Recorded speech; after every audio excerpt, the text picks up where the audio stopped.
Mark Packer is with the ACC Network, Sirius XM Radio, and he is with us now on the JohnstonRVCenter.com hotline. They lost the script, Mark. What happened to the script Saturday night? Somebody lost it.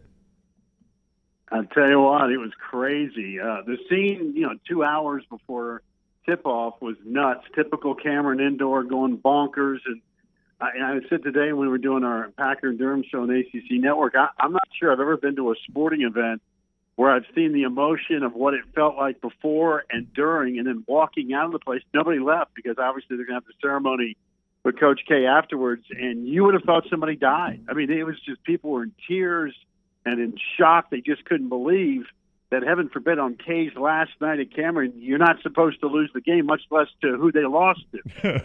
So it was a surreal feeling beforehand. It was surreal during.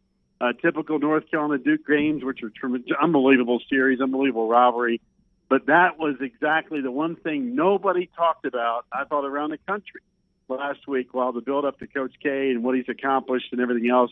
But nobody ever thought that, hey, by the way, what happens if North Carolina wins the game? Well, that's precisely what happened Saturday night at Cameron Indoor. Well, it was almost like a Lakers game. And it was at Cameron, as you said, such a small venue. I mean, looking around, did you look up and say, hey, man, I can't believe I'm staring at this celebrity right here?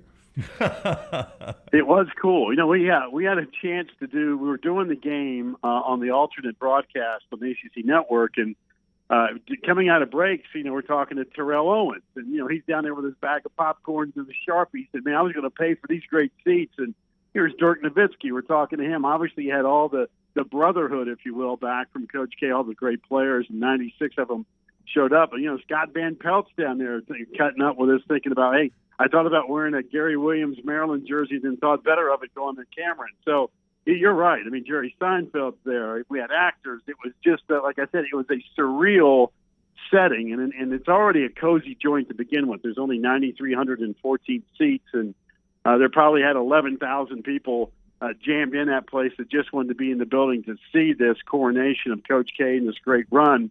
But like you said, man, at the end of the night, you look at the scoreboard, North Carolina wins by 13, and that had to be the happiest 8-mile bus trip in the history of sports, with Hubert Davis getting on there and saying, hey, enjoyed it, boys, catch y'all later.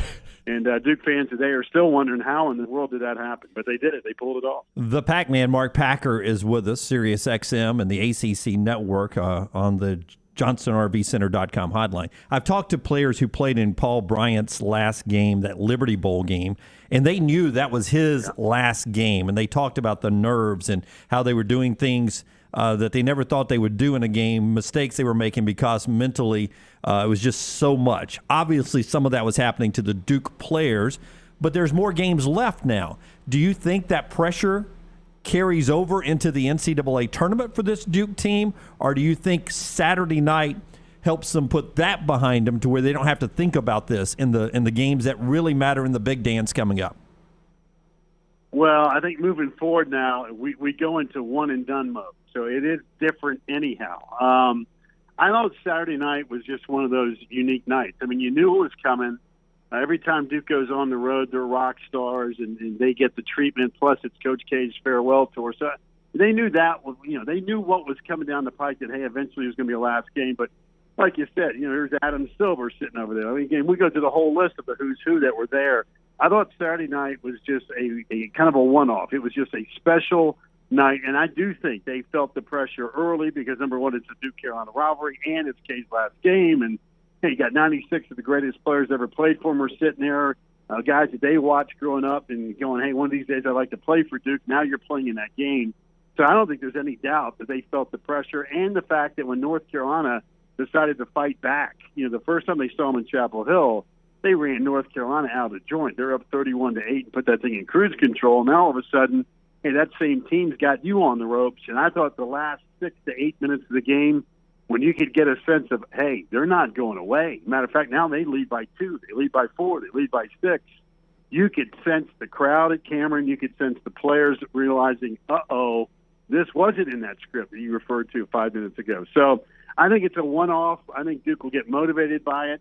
Kay, I've seen this movie before where they lose a game and people are like, oh, this is going to ruin them. I think they'll be highly motivated for this week in Brooklyn in an ACC tournament that they've always understood that, hey, this is important to win. So I would be surprised if they don't play extremely well in Brooklyn.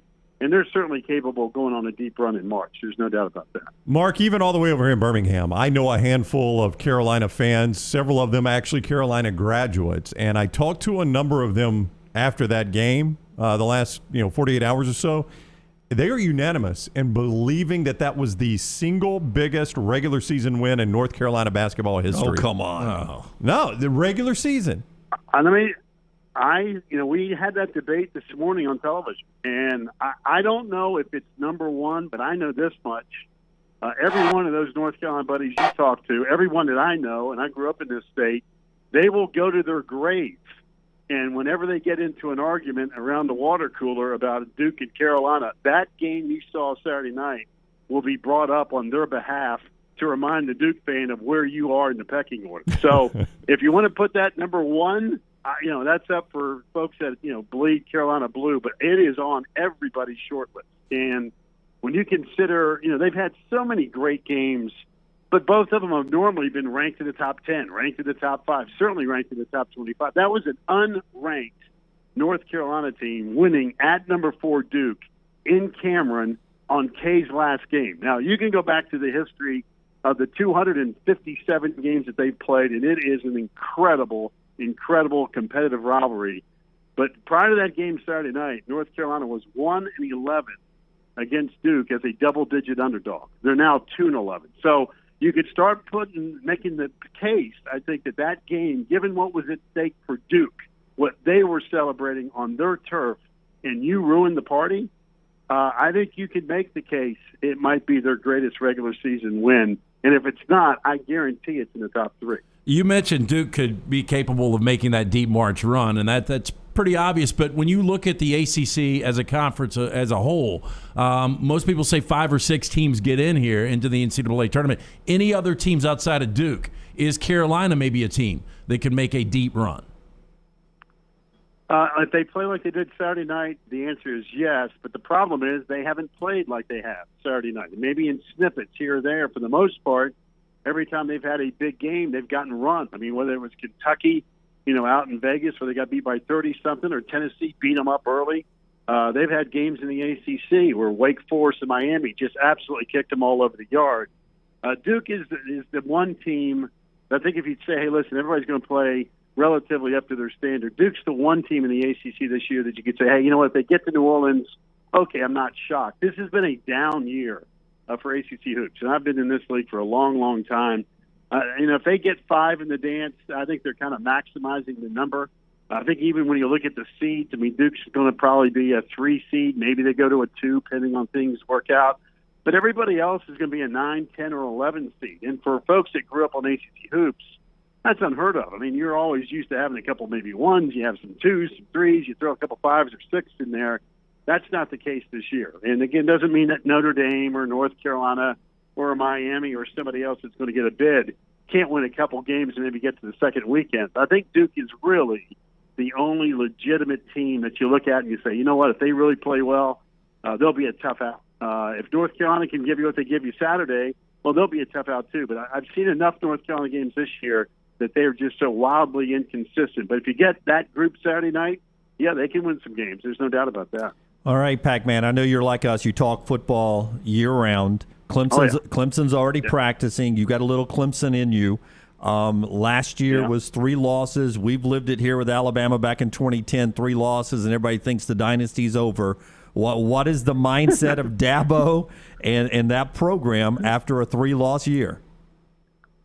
Well, this is a transition for them. I think one of the reasons for it is for the first time in a long time, last year their quarterback play was abysmal, and I'm being kind. DJ Uiagalelei was going to be the next guy in a long line of succession of just great quarterback play, and he did not live up to the hype. I remember seeing him in that Dr. Pepper commercial the week of the Georgia game. I don't think I ever saw him in another Dr. Pepper commercial. They have name, image, and likeness. So, you got to play well when you're a high-stakes guy in a high-stakes program. So I thought it was, to be honest with you, I thought last year might have been Dabo's best coaching job. For that team, given their offensive inconsistencies, to win 10 games was really remarkable. Their defense was fantastic, and they had to be because the offense couldn't do anything. So The million-dollar question for Clemson moving forward is what happens at quarterback? Does DJ Uiagalelei live up to the expectations? Is this Cade Klubnik, who's a 5-star all-world, somebody from Texas, is he going to be the next guy? I don't know the answer to that. So,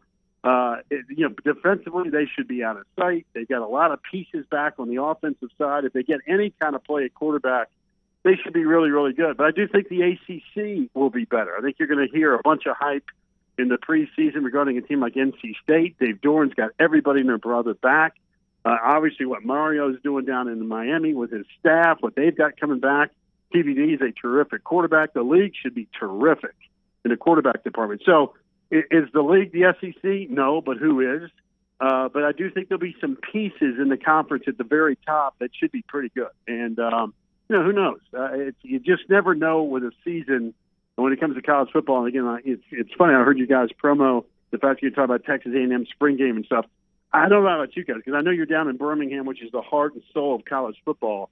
But I have found, just doing the show on SiriusXM, that here we are in March. Normally March is exclusive to college hoops, but I have found almost for the last 10 to 15 years that the window of March Madness in the nation being dialed into college basketball keeps getting smaller and smaller and smaller. And it's almost become exclusive to March Madness, where I've found that college football and the NFL seems to be getting stronger and stronger and stronger. So it's kind of the world that we're living in. But I do think this time of the year is really cool because you can go college football, you can go college hoops. Baseball is underway in terms of the college game. So there's 1,000 things to talk about. We love it when that's the case. Mark Packer, SiriusXM, Packer and Durham every morning on the ACC Network. Thank you for the time, Mark. We greatly appreciate it. Gentlemen, anytime. Enjoy the madness and the spring football. We'll talk soon. All right, man. Take care. Mark with us on the JohnstonRVCenter.com hotline.